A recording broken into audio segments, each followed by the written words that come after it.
Hi Leute, es ist wieder Tech Tuesday Time und ich freue mich sehr, heute mit Jonas ein wirklich spannendes Thema zu zeigen.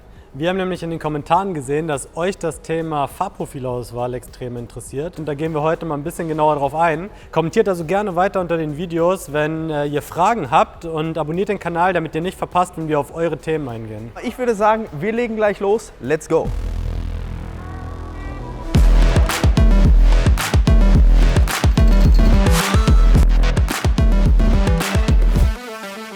Fahrprofilauswahl im Golf 8R. Was hat es damit auf sich? Wir haben in der Entwicklung natürlich sehr viel Wert darauf gelegt, ein möglichst vielseitiges Auto dem Kunden an die Hand zu geben. Wir haben zum einen ein Fahrzeug, was wir nutzen können, wenn wir komfortabel reisen möchten. Wir haben ein Auto, was wir im Alltag nutzen können, wenn wir einkaufen gehen. Oder aber eben, wir haben eine absolute Fahrmaschine, ein Performance-Fahrzeug für die Rennstrecke oder ein Spaßmobil für abgesperrte Bereiche. Aber was ändern wir eigentlich genau bei der Fahrprofilauswahl? Das ist wirklich ein sehr komplexes Thema, deshalb schauen wir uns heute mal die beiden Extreme, den Komfort-Mode und den Race-Mode an, und gehen dabei auf die Themen Antrieb, Fahrwerk oder modularer Fahrdynamikregler und Akustik ein. Wir starten direkt mit dem Antrieb. Im Fahrprofil Komfort ist der Antrieb verbrauchsoptimiert. Bedeutet, wir rufen nicht permanent die volle Leistung ab und es werden auch grundsätzlich etwas niedrigere Drehzahlen gehalten. Außerdem haben wir eine sehr weiche Fahrpedalkennlinie, das heißt, das Fahrzeug wird ein bisschen indirekter und deutlich komfortabler für die Insassen zu steuern. Außerdem haben wir eine sogenannte Lastwechseldämpfung. Bedeutet, wenn ihr aufs Fahrpedal geht oder spontan vom Fahrpedal runter, haben wir da eine Dämpfung drin, dass die Motorreaktionen nicht so an den Innenraum übertragen werden. Zum letzten Punkt haben wir noch die sogenannte Segelfunktion implementiert. Bedeutet, wenn ihr vom Fahrpedal runter geht und das Fahrzeug noch eine Weile rollt, wird ausgekuppelt, sodass die Motorbremse nicht komplett ausgenutzt wird und das Fahrzeug über einen längeren Weg einfach noch dahin gleiten kann. Wie ihr seht, haben wir im Antriebsstrang jede Menge Dinge, die wir beeinflussen können durch Veränderung der Fahrmodi. Denn all das, was wir in Komfort machen, machen wir genau umgekehrt im Profil Race. Hier haben wir zum Beispiel die volle Motorleistung, die uns zur Verfügung steht, weil wir natürlich racy unterwegs sein wollen. Wir haben zum anderen eine steile Fahrpedal-Kennlinie. Das bedeutet, wenn ich als Fahrer nur leicht Gas gebe, wird schon viel Moment vom Motor mir als Fahrer zur Verfügung gestellt. Im Profil Special habe ich hier wiederum eine lineare Fahrpedal-Kennlinie. Das wiederum bedeutet, auf der Rennstrecke habe ich Nuancen, die ich über das Gaspedal stellen kann und somit perfekt aus der Kurve heraus beschleunigen kann. Was ich auch habe im Fahrprofil Race ist, dass ich im Automatikmodus vom DSG-Getriebe erhöhte Drehzahlen habe. Das heißt, die Drehzahlen werden länger gehalten, was auch wiederum dafür spricht, dass ich natürlich maximalen Fahrspaß habe. Und zu guter Letzt, das Thema Segelfunktion ist im Race komplett deaktiviert, weil hier brauche ich nämlich auch das Thema Lastwechsel. Wenn ich jetzt hier vom Gas gehe, habe ich einen erhöhten Lastwechselmoment im Fahrzeug, was wiederum mir hilft, das Auto agil in die Kurve zu steuern.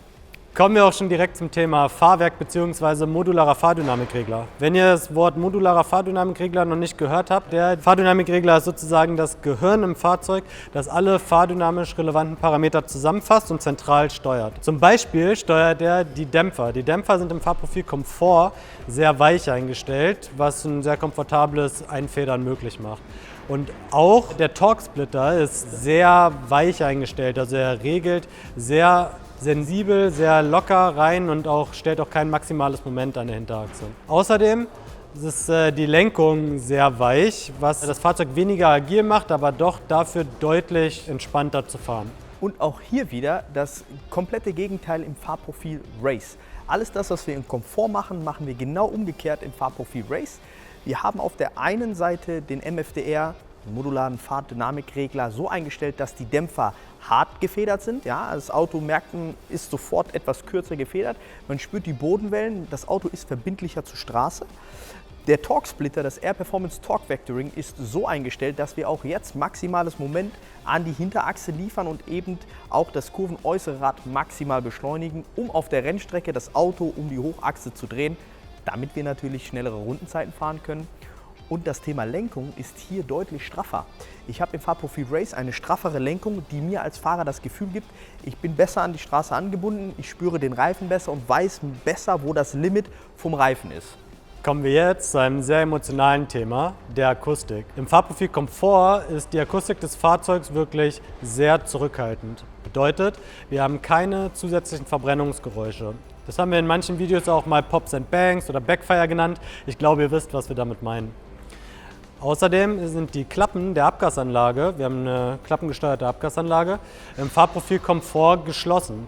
Bedeutet, dass die Abgasanlage wirklich sehr, sehr leise ist und ihr von der Abgasanlage im Innenraum nicht viel hört. Im Innenraum haben wir normalerweise auch eine leichte Verstärkung des Motorsounds durch den Soundaktor. Das ist im Fahrprofil Komfort auch komplett ausgeschaltet und somit ist das Fahrprofil Komfort eigentlich die perfekte Wahl für lange Strecken. Und auch hier machen wir im Profil Race wieder genau das Gegenteil von dem, was wir in Komfort machen. Wir haben erhöhte Motorgeräusche, die dem Fahrer nach innen weitergeleitet werden über den Soundaktor, damit der Fahrer natürlich ein super gutes Feedback hat, was der Motor gerade macht. Und wir haben früh offen stehende Auspuffklappen, damit wir die Pops and Bangs noch besser hören. Ja, ihr Lieben, das war es auch schon wieder mit dieser Tech Tuesday Folge. Fahrprofilauswahl im Golf R. Der Jonas hat das Thema MFDR, also modulare Fahrdynamikregler, gerade einmal kurz angerissen. Das ist wirklich ein sehr komplexes, aber eben auch sehr, sehr spannendes Thema. Wenn ihr Bock darauf habt, dass wir dazu mal eine Tech Tuesday Folge machen, schreibt es gerne mal in die Kommentare. Schreibt auch gerne in die Kommentare, wenn noch Fragen zur Fahrprofilauswahl offen geblieben sein sollten. Und ich kann euch sehr empfehlen, den Kanal zu abonnieren und auch die Glocke zu aktivieren, damit ihr kein Video mehr verpasst.